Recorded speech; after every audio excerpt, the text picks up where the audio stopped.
VE Day was around May the 8th or 9th, I think. And we stayed on there to occupy Germany till July the 4th. Do you remember what part of Germany you occupied?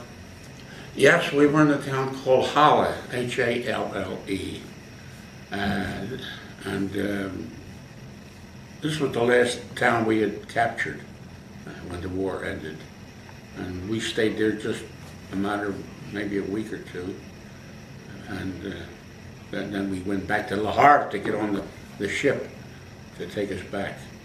Did you by any chance see any of the concentration camps in Germany? Yes, we saw one that was rarely heard of, called Nordhausen. Does that sound familiar to you? It doesn't, but I know there were a lot of smaller... There were thousands of concentration camps that you never heard about all over Europe. Nordhausen was one of the most important ones that we liberated. It was a slave labor camp, and it consisted of about a mile-long tunnel through a mountain. This was outside of Leipzig, by the way. And this is where they assembled the V-2 rockets using slave labor. They'd have a flatbed train and tracks running the entire length of the tunnel. And they brought in the raw materials at one end of the tunnel, and the slave laborers would assemble it, and it came out of the tunnel. The rocket was completely assembled and was launched from there to bomb London. And that was pretty pathetic. They would work them to death, literally, and bring the bodies out of the tunnel and not even bury them, just lay them on the ground. And when we were there, there was a pyramid of human bodies 5 or 6 feet high. And we went into Leipzig, Nordhausen rather, and made some of the civilians bury the bodies. And they pleaded innocent, like they never heard of it. Wir sind unschuldig, we are innocent. You could smell the stench from those bodies a mile away. They didn't know what was happening, according to them. So were you involved with medically treating any of the prisoners? German prisoners? No, not the German. The whoever was in the concentration camp. No, when we saw them, they were either dead or they evacuated some of them. But we did treat German soldiers who we captured, and they treated some of ours. They paid attention to the Geneva Convention, some of them anyway. I noticed on this form that you delivered a baby to a German civilian woman. You want to talk about that a little bit? Yeah, they were calling me Dr. Stork for a while. There was a young German girl, I guess she must have been about 22, 23. Her husband was in the German Luftwaffe, the Air Force. And she was about 8.5 months pregnant.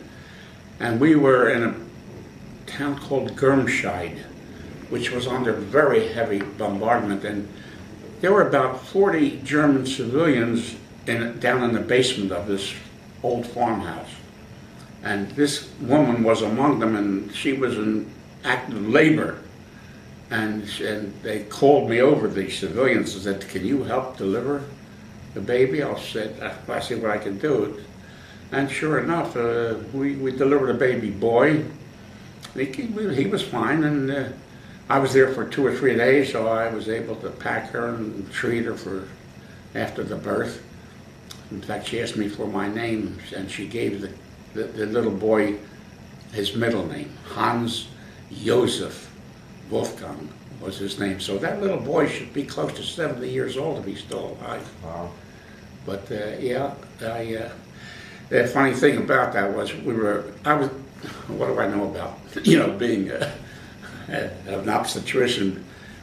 We were getting instructions from way back behind the lines from some of the regimental aide surgeons. And he was telling me what to do and how to remove the afterbirth and tying the cord and all that. And he'd say, get some catgut and tie the umbilical cord 3 inches above the womb and 3 inches from the child's navel. I say, hey, I'm not in the general hospital here. Don't talk to me about catgut. Or no, I used a gauze bandage and wrapped it up and made an improvised rope out of it to tie the umbilical cord. But the baby was fine, and so was she, and she was very, very grateful. We were getting instructions, as I said, from the surgeon, and the guys in the foxholes were able to hear by radio the instructions, and they're saying, boy, that's some code we're using these days. The Germans will never understand that language. So I see that, I don't want to embarrass you, but I see you have a ton of medals. One of them being the Purple Heart medal. Yeah. Which obviously means you were injured. Right. Can you tell us about that? We were on the banks of the Rhine River, and there was a lot of mortar fire, and one mortar shell exploded maybe 10 feet away. I hit the ground, and it caught a piece of shrapnel on my left instep, which, by the way, is still there. I was wondering whether they'd be able to remove it. I was sent back for about 30 days in the hospital for recuperation.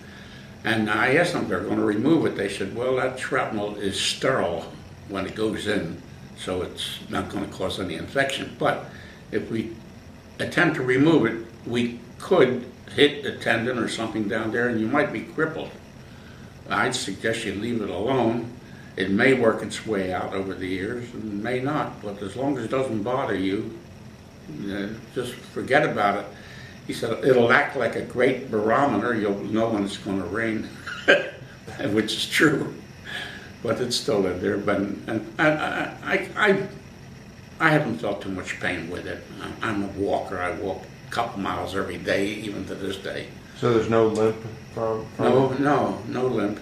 Did you set off the alarm at the airport going through the metal detector? I warned them about that. But no, it doesn't bother too much. It was we call that $1 million wound, because I was able to go back to combat after 30 days. So most of the injuries that you saw, what were they? What was it from? Was it mostly from artillery, or was it from small arms, or I think it was sniper fire mostly, I would say. And artillery also. But they had a lot of mines, landmines buried all over.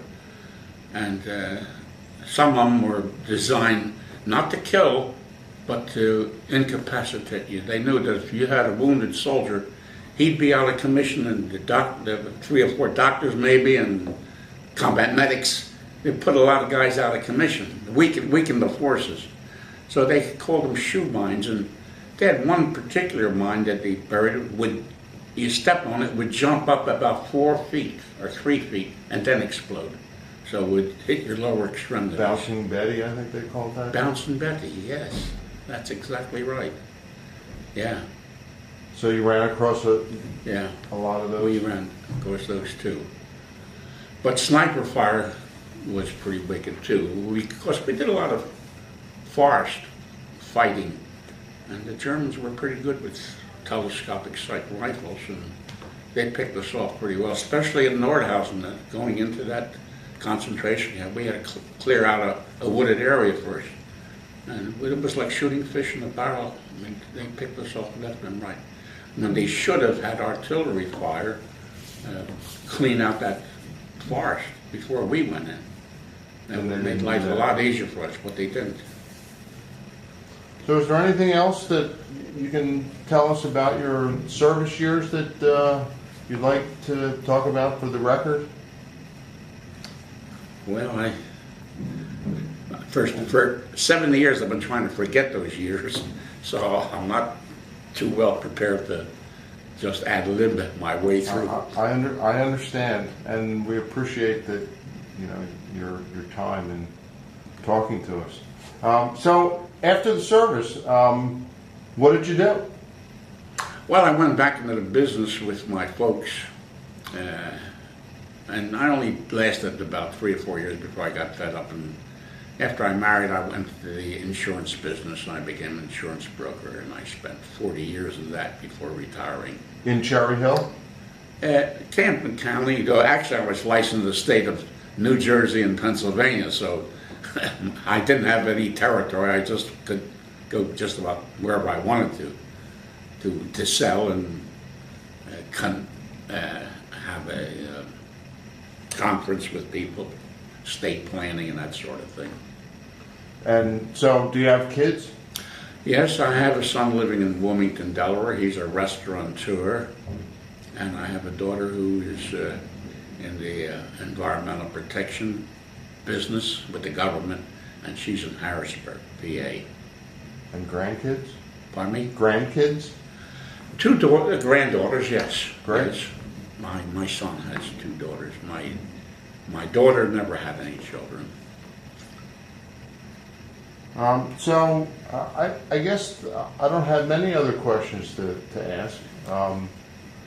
So, unless you have something to add, I guess No, that's I about think it. you touched most of the bases. It sounds like a tough 2 years. Yeah, even crossing the Atlantic wasn't easy. We crossed on the Mauritania, which was a sister ship to the Queen Mary. And what I remember most about the Mauritania is that for the 6 days that it took us to cross, or 5 days, we had nothing to do, so we all carved our names into the mahogany railing that went around that entire boat. And you know, they turned the ship back into a luxury liner and varnished that railing and preserved all those carvings that we had to do. We zigzagged to cross the Atlantic. We had no escort, but you know, it takes 6 minutes for a German sub to line us up in their shooting apparatus. So we just zigzagged our way, which made it kind of slow. But the Mauritania was a big troop ship. And how'd you get back? On another troop ship from Le Havre, and we came into New York Harbor. And it was not a beautiful sight seeing the Statue of Liberty after that. Did you have a chance to come home at that point, or did you just go right out west? We got 30 days recuperation from Germany before we went out to the West Coast. So did you come to back to Camden, or just? Well, yes. My folks were still alive, and I lived with them before I went over, and I came back to East Camden, and that's where I holed up for the 30 days until I went out to the West Coast.